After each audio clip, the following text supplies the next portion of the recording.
Bienvenidos a esta edición del Maestro del Tiempo.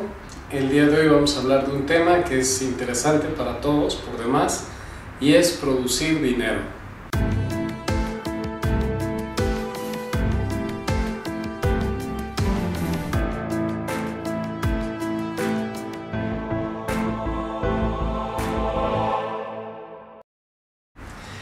En astrología tenemos un área que técnicamente se le llama la casa 2. Esa casa es la del dinero. No es que veas una cuenta bancaria o que veas una cierta cantidad. De hecho, los planetas que influyen para tener más dinero dentro del individuo son los mismos que podría tener una persona en el último rincón de África, en la zona más pobre, por ejemplo, a el más rico de Beverly Hills, y podrían tener exactamente el mismo patrón.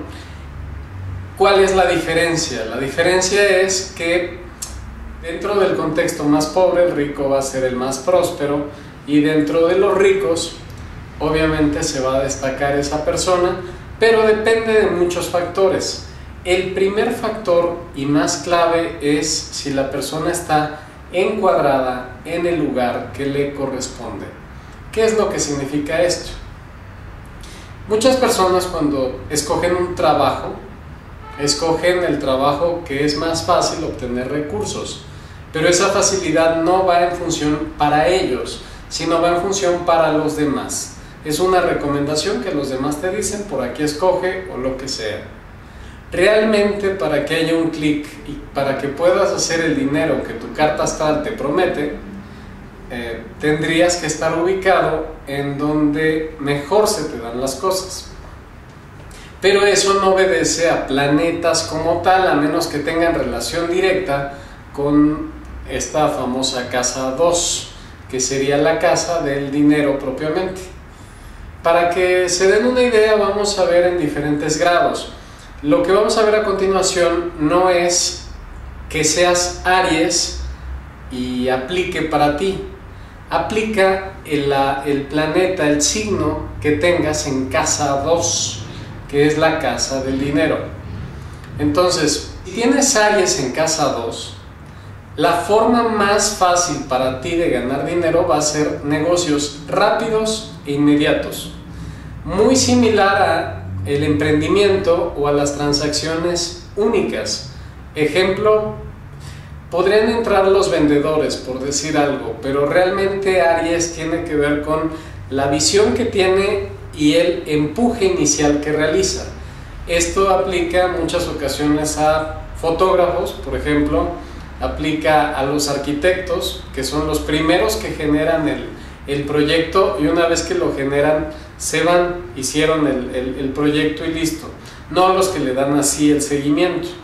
La gente que te hace un trabajo, un proyecto en una fase inicial y termina. O sea, Aries no se le da quedarse en la rutina, se le da esos trabajos que requieren el empuje, partir desde cero, y a partir de ahí cobran. En otras palabras, tú armas el desastre y que otro se encargue de recogerlo. Si tienes la casa del dinero en Tauro, ahí necesitas tener un trabajo que te procure cada vez más promesa de crecimiento en el transcurso de los años. Un Tauro no le gusta, o más bien no le va bien, si hace un trabajo aquí, hace un trabajo allá. Más bien le gusta crear una base, invertir en algo, ir poco a poco conociendo el mercado, poco a poco conocer el trabajo, el oficio, ir desarrollando y mejorando las cosas cada vez, y siempre con un poco más de ganancia, con un poco más de rendimiento. La apuesta de una casa 2 en Tauro es a mediano plazo. Siempre saben que debes de empezar desde el principio, pero crecer gradualmente sin perder de vista la oportunidad. Este tipo de trabajos, como el de la casa 2 de Tauro, requieren varios años para que se acaben viendo los frutos y en ascenso. Es una casa excelente para empresarios. Si tienes la casa del dinero en Géminis, el modelo de negocio es muy diferente. Necesitas varios pequeños ingresos que vayan sumando.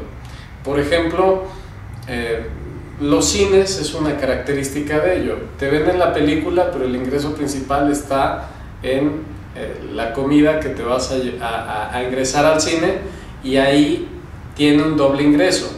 Además de eso, también te pueden vender pequeños recuerdos de la película o souvenirs.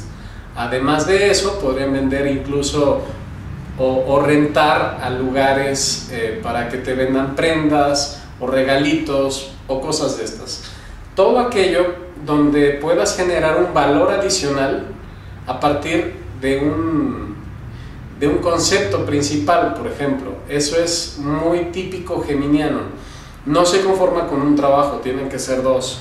No puede ser de una manera, tiene que haber varias formas de obtener pequeños ingresos. Si tienes la casa del dinero en Cáncer, ahí es un ingreso de apalancamiento. Por ejemplo, yo voy a partir con una florería, pero tengo un familiar que vende las canastas donde se pone la florería. Tengo otra persona muy conocida que vende el papel para todo ello. ¿Esto qué significa? Que la proveeduría de lo que vas a hacer tiene que estar cerca. Muy probablemente tienes que estar relacionado emocionalmente con la gente que te va a apoyar en el negocio. Entonces, a veces, y lo más seguro es que acabe trabajando familia contigo, y todo esto es una escala de costos, donde al final de cuentas estás aprovechando la cercanía, estás aprovechando las relaciones afectivas, y en base a esto puedes crear un modelo muy interesante. Si tienes la casa del dinero en Leo, el ingreso depende de tu carisma. Ahí entran, por ejemplo, los artistas que venden su talento, ahí entran la gente que vende su imagen, su presencia. Ahí entra, por ejemplo, en Leo se le da muy bien a la mujer porque aprovecha sus atributos físicos, personales, la propia personalidad, etc. Entonces ahí la apuesta son cirugías en muchas ocasiones, la apuesta es un mejor guardarropa, un carro, porque finalmente lo que vendes es tu imagen. Si tienes la casa del dinero en Virgo, esto es, digamos, lo que vas a vender es tu especialización. No basta con que seas el mejor, no sé, carpintero, sino también tienes que dominar la ebanistería y tienes que dominar también las aplicaciones, incluso con metal, o manejarte en el ambiente de plástico y madera. O sea, ir agarrando subespecialización de la subespecialización de la subespecialización, en donde crees un servicio que solamente tú lo puedas hacer, y eso, al irte enterando cómo funciona, cada vez lo cobres más alto. Pero al final estás aplicando un conocimiento, y un conocimiento muy tuyo en base a una gran cantidad de estudios.